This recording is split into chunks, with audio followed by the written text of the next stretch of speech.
We passed a few sad hours until 11 o'clock, when the trial was to commence. My father and the rest of the family being obliged to attend as witnesses, I accompanied them to the court. During the whole of this wretched mockery of justice, I suffered living torture.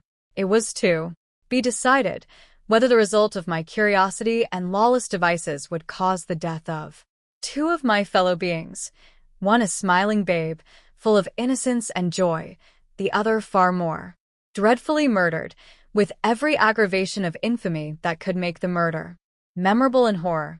Justine also was a girl of merit, and possessed qualities which promised to render her life happy. Now all was to be obliterated in an ignominious grave, and I the cause.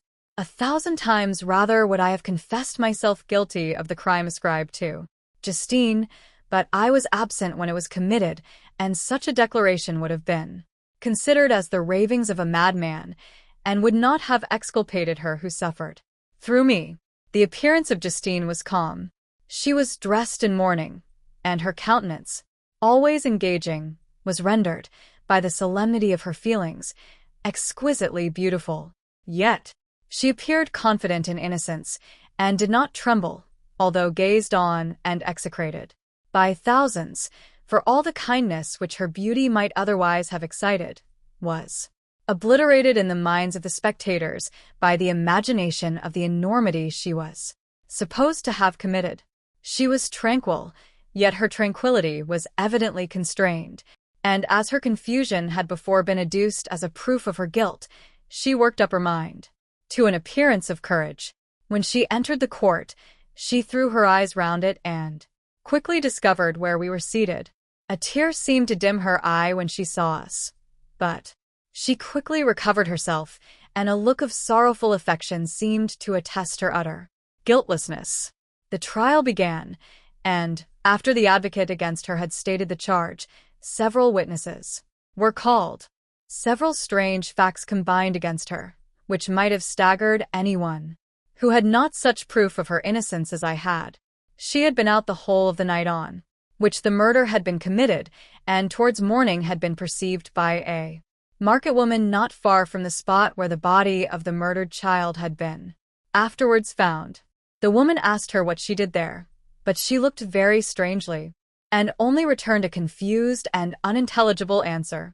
She returned to the house about 8 o'clock, and, when one inquired where she had passed the night, she replied that she had been looking for the child, and demanded earnestly if anything had been heard concerning him. When shown the body, she fell into violent hysterics, and kept her bed for several days. The picture was then produced, which the servant had found in her pocket, and when Elizabeth, in a faltering voice, proved that it was the same which, an hour before the child had been missed, she had placed round his neck, a murmur of horror and indignation filled the court. Justine was called on for her defense. As the trial had proceeded, her countenance had altered. Surprise, horror, and misery were strongly expressed. Sometimes she struggled with her tears, but, when she was desired to plead, she collected her powers and spoke, in an audible, although variable voice. "God knows," she said, "how entirely I am innocent. But I do not pretend that my protestations should acquit me. I rest my innocence on a plain and simple explanation of the facts which have been adduced against me, and I hope the character I have always borne will 45.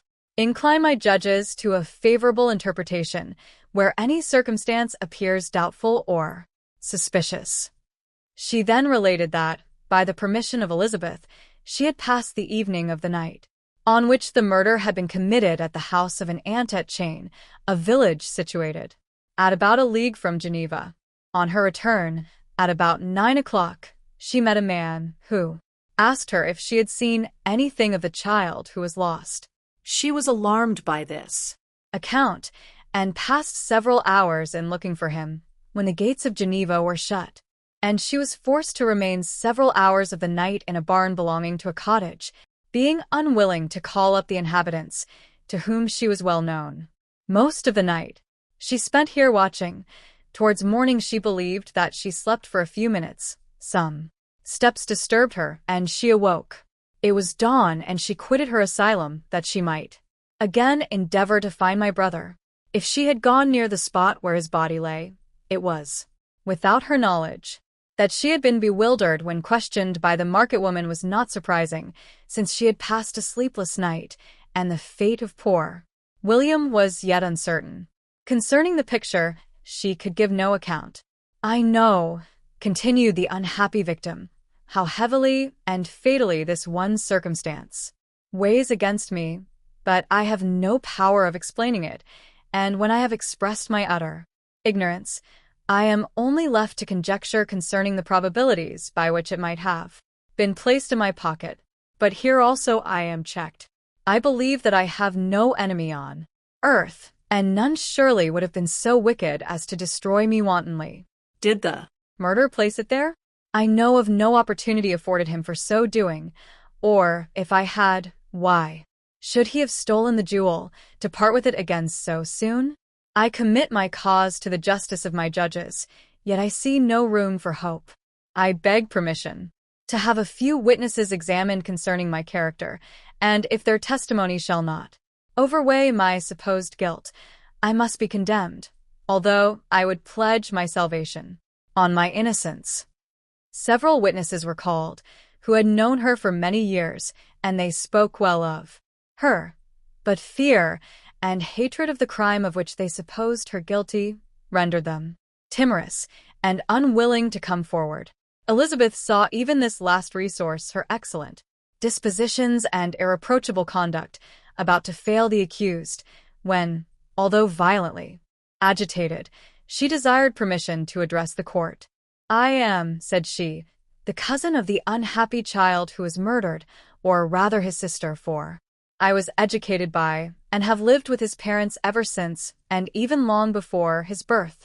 It may therefore be judged indecent in me to come forward on this occasion, but when I see a fellow creature about to perish through the cowardice of her pretended friends, I wish to be allowed to speak, that I may say what I know of her character. I am well acquainted with the accused. I have lived in the same house with her, at one time for 5, and at another for nearly 2 years. During all that period she appeared to me the most amiable and benevolent of human creatures. She nursed Madame Frankenstein, my aunt, in her last illness with the greatest affection and care, and afterwards attended her own mother during a tedious illness, in a manner that excited the admiration of all who knew her, after which she again lived in my uncle's house, where she was beloved by all the family. She was warmly attached to the child who is now dead, and acted towards him like a most affectionate mother. For my own part, I do not hesitate to say that, notwithstanding all the evidence produced against her, I believe and rely on her perfect innocence. She had no temptation for such an action. As to the bauble on which the chief proof rests, if she had earnestly desired it, I should have willingly given it to her. So much do I esteem and value her. A murmur of approbation followed Elizabeth's simple and powerful appeal, but it was excited by her generous interference, and not in favor of poor Justine, on whom the public indignation was turned with renewed violence, charging her with the blackest ingratitude. She herself wept as Elizabeth spoke, but she did not answer. My own agitation and anguish was extreme during the whole trial. I believed in her innocence, I knew it. Could the demon, who had, I did not for a minute doubt, murdered my brother also in his hellish sport, have betrayed the innocent to death and ignominy? I could not sustain the horror of my situation. And when I perceived that the popular voice and the countenances of the judges had already condemned my unhappy victim, I rushed out of the court in agony. The tortures of the accused did not equal mine. She was sustained by innocence, but the fangs of remorse tore my bosom and would not forego their hold. I passed a night of unmingled wretchedness. In the morning I went to the court. My lips and throat were parched. I dared not ask the fatal question, but I was known, and the officer Guess the cause of my visit. The ballots had been thrown. They were all black, and Justine was condemned. I cannot pretend to describe what I then felt. I had before experienced sensations of horror, and I have endeavored to bestow upon them adequate expressions, but words cannot convey an idea of the heart-sickening despair that I then endured. The person to whom I addressed myself added that Justine had already confessed her guilt. That evidence, he observed, was hardly required in so glaring a case, but I am glad of it, and, indeed, none of our judges like to condemn a criminal upon circumstantial evidence, be it ever so decisive. This was strange and unexpected intelligence. What could it mean? Had my eyes deceived me?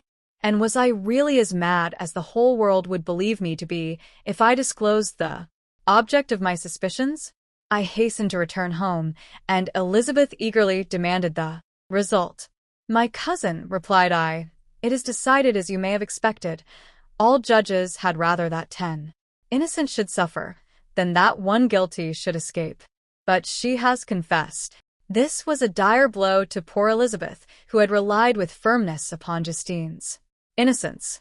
"Alas," said she, "how shall I ever again believe in human goodness? Justine, whom I loved and esteemed as my sister, how could she put on those smiles of innocence only to betray? Her mild eyes seemed incapable of any severity or guile, and yet she has committed a murder." Soon after we heard that the poor victim had expressed a desire to see my cousin. My father wished her not to go, but said that he left it to her own judgment and feelings to decide. "Yes," said Elizabeth, "I will go, although she is guilty, and you, Victor, shall accompany me. I cannot go alone." The idea of this visit was torture to me, yet I could not refuse. We entered the gloomy prison chamber and beheld Justine sitting on some straw at the farther end. Her hands were manacled, and her head rested on her knees. She rose on seeing us enter, and when we were left alone with her, she threw herself at the feet of Elizabeth, weeping bitterly. My cousin wept also. "Oh, Justine," said she, "why did you rob me of my last consolation? I relied on your innocence, and although I was then very wretched, I was not so miserable as I am now. And do you also believe that I am so very, very wicked? Do you also join with my enemies to crush me, to condemn me as a murderer?" Her voice was suffocated with sobs. "Rise, my poor girl," said Elizabeth. "Why do you kneel if you are innocent? I am not one of your enemies. I believed you guiltless, notwithstanding every evidence, until I heard that you had yourself declared your guilt. That report, you say, is false. And be assured, dear Justine, that nothing can shake my confidence in you for a moment, but your own confession. I did confess, but I confessed a lie. I confessed that I might obtain absolution, but now that falsehood lies heavier at my heart than all my other sins. The God of heaven forgive me. Ever since I was condemned, my confessor has besieged me. He threatened and menaced until I almost began to think that I was the monster that he said I was. He threatened excommunication and hellfire in my last moments if I continued obdurate. Dear lady, I had none to support me. All looked on me as a wretch doomed to ignominy and perdition. What could I do? In an evil hour I subscribed to a lie, and now only am I truly miserable." She paused, weeping, and then continued, "I thought with horror, my sweet lady, that you should believe your Justine, whom your blessed aunt had so highly honored, and whom you loved, was a creature capable of a crime which none but the devil himself could have perpetrated. Dear William, dearest blessed child, I soon shall see you again in heaven, where we shall all be happy, and that consoles me, going as I am to suffer ignominy and death. Oh, Justine, forgive me for having for one moment distrusted you. Why did you confess? But do not mourn, dear girl. Do not fear. I will proclaim, I will prove your innocence.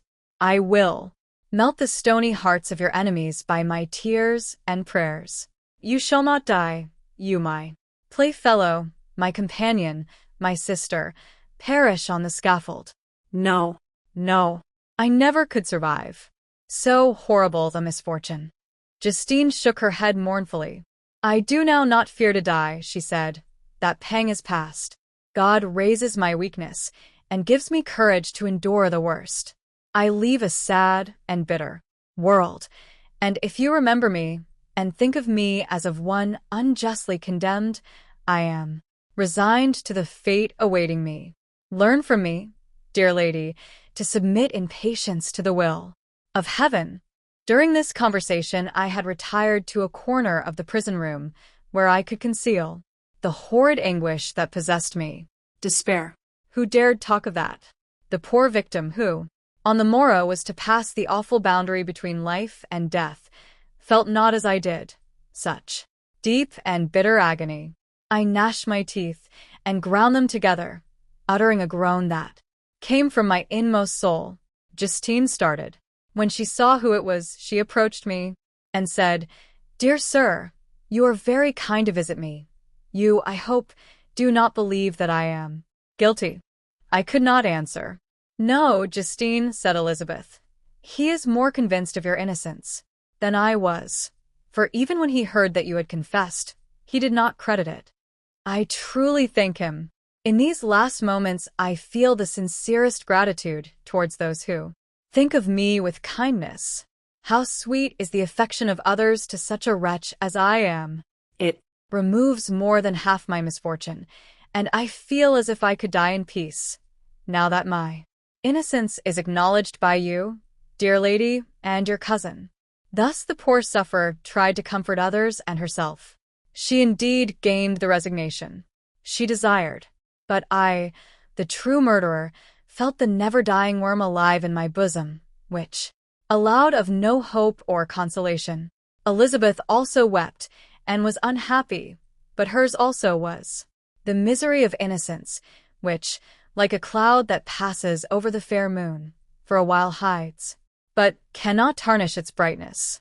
Anguish and despair had penetrated into the core of my heart.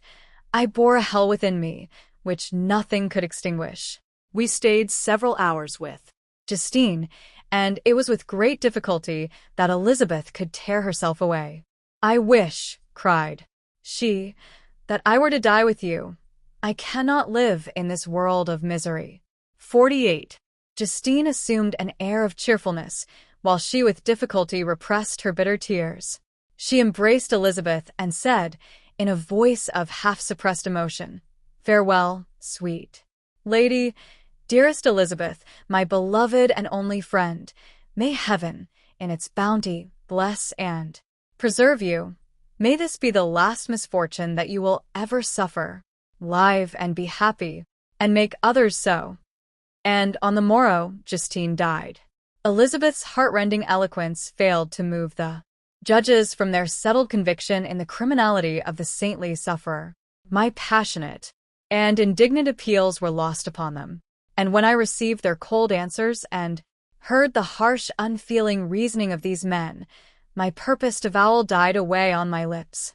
Thus I might proclaim myself a madman, but not revoke the sentence passed upon my wretched victim. She perished on the scaffold as a murderess. From the tortures of my own heart, I turned to contemplate the deep and voiceless grief of my Elizabeth. This also was my doing, and my father's woe, and the desolation of that late so smiling home. All was the work of my thrice accursed hands. You weep, unhappy ones, but these are not your last tears. Again shall you raise the funeral wail, and the sound of your lamentations shall again and again be heard.